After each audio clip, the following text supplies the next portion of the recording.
Welcome to Spring LIB.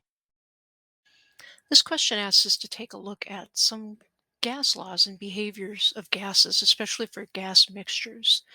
So initially we're told that we have a mixture of two gases, gas A and gas B. And my lovely diagram over here shows what that might look like in some sort of a container. So you've got gas A particles kind of randomly spread out, gas B particles also randomly spread out. And each of these gases would have associated with it a partial pressure. And that partial pressure, it's important to understand, is sort of a measure of the concentration of the gas. So gases have lots of space between their molecules, and the more concentrated a gas is, the less space there will be between those molecules. Now, in this case, they're pretty well spread out. There's lots of space between both molecules for gas A and gas B. And as long as the volume of the container remains the same, that concentration or level of spread of those gas molecules will remain the same as well.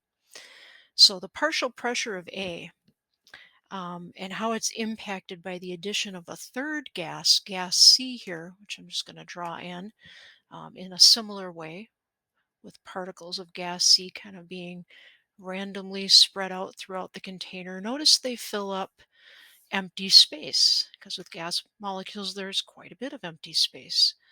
Um, does that impact adding an additional gas really impact the partial pressure of A? Well, check it out. Does A occupy any more or less space, or is there still um, the same sort of spread to the molecules of gas A? Yeah, I mean, there is. They're still spread out the same way, and that really only will change for our purposes if the volume of the container changes. That hasn't changed by adding gas C. Therefore, this will have no effect on the partial pressure of A or B, for that matter, if we add an additional gas. Does it change the total pressure, though, of the system? The total pressure, remember, is the pressure exerted by all three of the gases. So if we only had gas A and gas B originally, together those two gases will exert a total pressure. But if I add a third gas, then overall there are more gas molecules available to make more collisions with the walls of the container. And yeah, that will increase the total pressure of this whole gaseous mixture. How about the mole fraction of gas B? Well, a mole fraction, we have to remember, is a measure of however many moles of gas we have. In this case, it would be gas B's mole fraction that we're looking at, divided by the total moles of gas.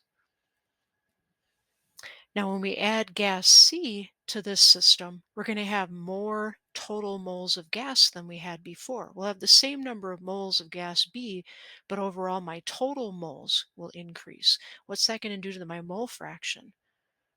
Yeah, but you can kind of see here, this denominator is going to get bigger. That's going to lead to a smaller or a decrease in the mole fraction of gas B in this system as I have more total moles of gas that are part of that system.